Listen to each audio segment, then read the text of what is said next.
Shabbat Shalom. Democracy, it would seem, has spoken.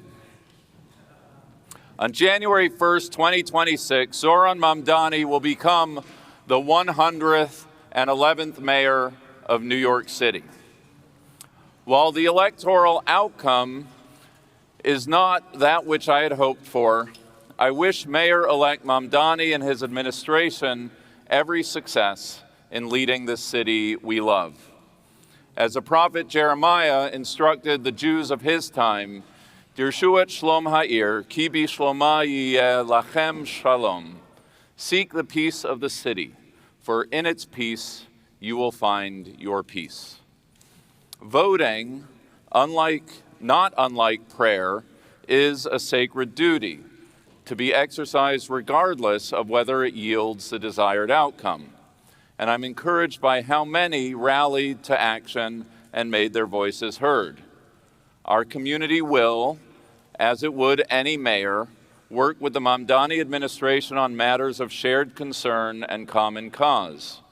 Our community will, as it would any mayor, hold the Mamdani administration accountable for ensuring that New York remains a place where Jewish life and support for Israel are protected and can thrive. Should this mayor, as would be the case with any mayor, seek audience with our community, he will be welcomed. A welcome, as would be the case with any mayor, that will take place with the backdrop of Israel's national flag. As the late Senator Kennedy famously reflected after suffering his own political disappointment, the work goes on, the cause endures, the hope still lives, and the dream shall never die. These past few weeks have been a whirlwind, and this morning I want to reflect on what I believe to be an important takeaway as we move forward. I stand by the words I shared a few weeks ago, though it's not those words upon which I want to focus. Nor is now the time to discuss next steps, how to leverage the burst of recent activism into sustained, long-term engagement that supports political leadership capable of championing the values we hold as New Yorkers, as Americans, as Zionists, and as Jews. Nor, for that matter, do I wish to debate the freedoms and limits of the pulpit, the signings and the not signings of public statements, and the responsibilities that come with both speech and silence. There will be a day, though today is not that day, to address those elements in both the formal media and social media, who rather than deploying their energies to fight the good fight, would choose instead to spin an imagined narrative, rabbi against rabbi, turning our Jewish community against itself and attacking the very servant leaders of our people. Yom Kippur is a long way away, but it's never too early for our community to engage in reflection, introspection, and for some, tshuva, repentance. Important as these conversations are, they're not the subjects that I want to discuss today. This morning I want to speak more parochially and more personally about our own Jewish community, perhaps members of this synagogue, but really our Jewish community as a whole. Elections are important for the leaders they produce, but also as mirrors to hold up to ourselves, snapshots of the values we cherish and the fault lines we contain.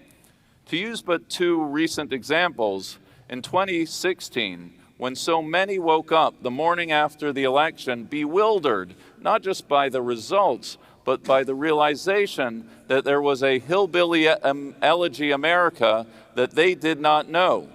Or again in 2020, when our nation found itself divided not simply along political lines, but across different realities of truth, trust, and belonging. Elections reveal not only the state of our politics, but the state of our souls, forcing each of us to confront questions of who we are, what we value, and how we can all live together despite our differences. And it's that same disorienting feeling that I felt and I continue to feel as I register the fact that over a third of New York City's Jews voted for Mamdani. For me, and I say this both personally and vulnerably, it is a totally bewildering data point to wrap my head around. I'm not unaware of the bigger political trends, the shortcomings of the other candidates, and the systemic challenges our city faces. I understand why Mamdani won. But for me, and I need not repeat everything I said a few weeks ago, his anti-Zionist rhetoric, his intent to shut down research and economic partnerships between Israel and New York, his expressed desire to defund or disband NYPD's Strategic Response Group, to name but a few of his promises that would negatively impact our community, disqualified him from receiving my vote.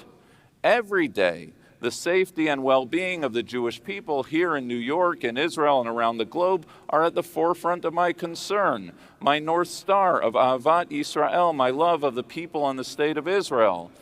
All the more so in a post-October 7th world, as the threats against Israel stand laid bare, and the line between anti-Zionism and anti-Semitism grows more porous and more perilous.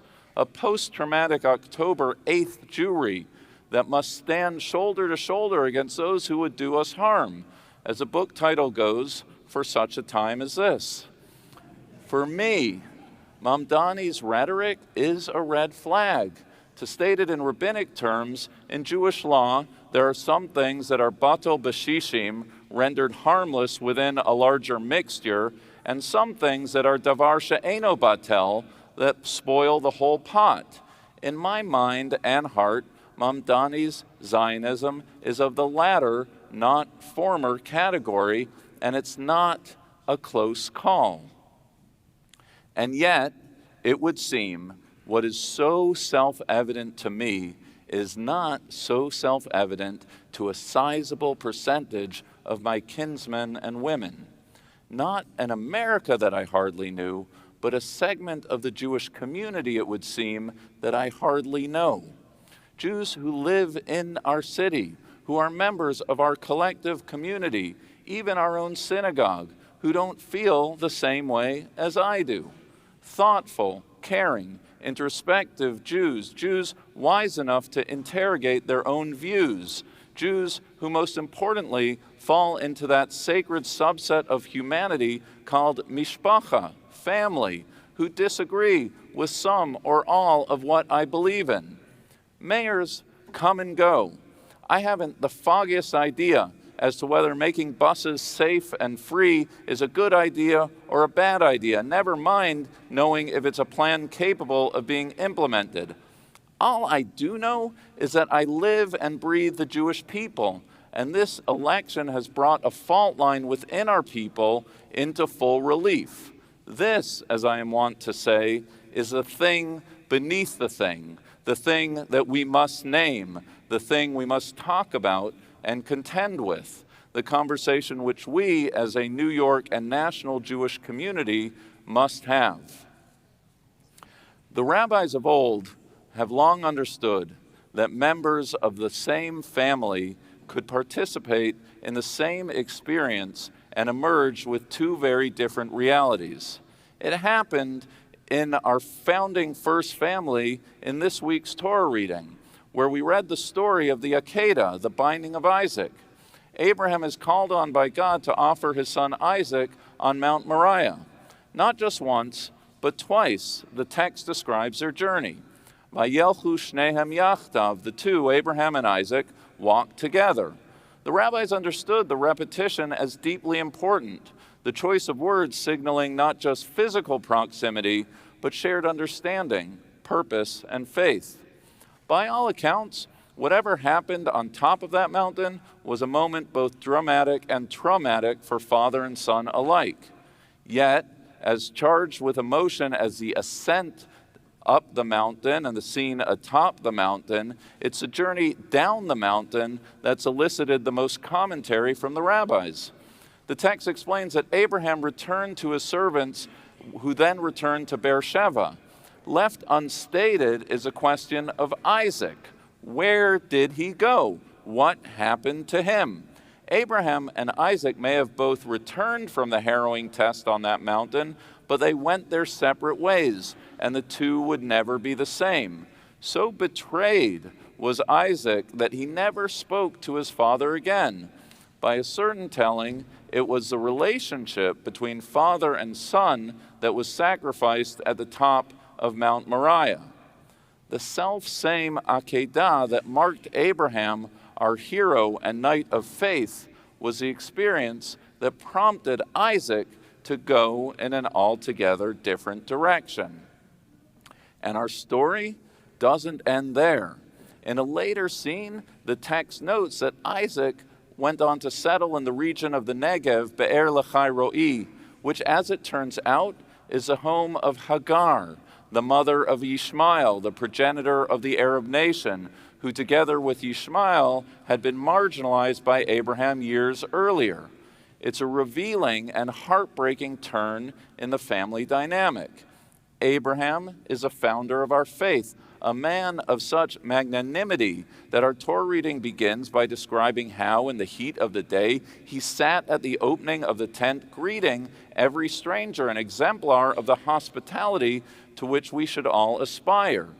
And yet, it would seem, Abraham's spiritual posture was such that he did not or could not make room for his own kin who could only find refuge and common cause with Hagar and Ishmael, the only other two people who could relate to the exclusion that he felt.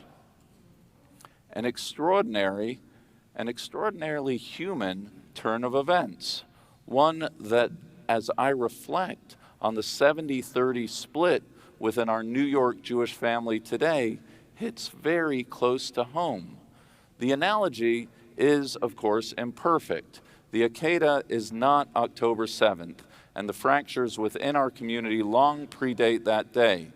But the story reminds us that trauma, while shared, can send members of the same family in opposite directions. A tragedy not just of what transpired on the mountaintop, but on the way down, and those who walked down on their own and went forward alone. We need a reset on what we mean when we speak of October 8th Jews, a thesis that recognizes that while many of us rose and continue to rise to defend the faith, an unintended consequence is that other Jews, Isaac-like, felt and continue to feel left outside the tent. A new thesis that stops acting surprised when the Isaacs of the world find themselves more at home in the tents of others than our own. More importantly, we need to learn to walk and to talk and to live and to love together. If, as I have repeatedly claimed, ahavat yisrael, love of the Jewish people, is my North Star, then it must be a principle that I uphold even and especially when it's uncomfortable to do so. It's a love that must extend to Jews whose views I neither share nor understand. And I said a few weeks ago, it means not wagging one's fingers or rolling one's eyes when encountering opinions contrary to one's own. It means refusing to demean, diminish, or shame another's viewpoint by labeling it or recasting it as a misbegotten freakout, un-Jewish, a form of hysteria, a derangement syndrome, or otherwise. It means spending time speaking with those people, as I have done on multiple occasions these past weeks, who have shared with me why my remarks serve to push them further from, not closer to, the Jewish fold. It means calling out with equal ferocity the threats to the Jewish people as they appear on the Mamdani left, as they do on the Nick Fuentes, Tucker Carlson right. It means resisting my urge to rabbi-splain the views another holds, but seeking to stand in authentic dialogue, meeting difference not with defensiveness, but with a spirit of inquiry and curiosity, spending more time listening than speaking. And yes, it means a willingness to publicly apologize, not for my convictions on which I stand firm, but for the times I have failed to uphold the spirit of dialogue and freedom of conscience and expression that I have spent my entire adult life championing and believing must be defended today more than ever. Finally, while I have no specific program to announce, it means modeling these values publicly and communally by inviting peer rabbinic colleagues to our community for respectful and substantive exchanges of views. And while I'm not quite sure how to go about doing this, I would gladly accept a like-minded invitation for dialogue in another community. I know what it is that I believe in. That's not the interesting part. What is interesting, what is urgent, what is the need to understand what 30% of New York Jews believe in, and them us. The need to turn the temperature down, to build bridges of dialogue, and to strengthen the bonds of Jewish New York, even as we maintain our diversity of thought. I do not have the precise answer. I only know that I cannot do it alone. I encourage you and I implore you in your own spheres of influence, no matter where you fall in the political spectrum, to contribute to the mood and the generosity of spirit that will strengthen our people. The tragedy of our first family, a father and son going their separate ways, must not be our own. Next week, the Torah will offer a redemptive, albeit posthumous, path forward. Isaac, having established himself on his own, sets out and comes upon the wells of his father that Abraham had dug in his own lifetime. Stopped up following Abraham's death, Isaac set out to dig them anew, claiming them as his own, yet giving them the very names his father had given them. It's an image worth meditating on, praying for, and not waiting for. A Jewish family seeking life-giving waters of dialogue, yearning to understand each other, aspiring for unity without uniformity, and the strength and humility to walk together again. Shabbat Shalom. Thank you for joining the Park Avenue Synagogue family. I hope you enjoyed the sermon. Please consider supporting our online community by scanning the QR code or by going to supportpas.org or by making a donation. Shalom and see you in shul.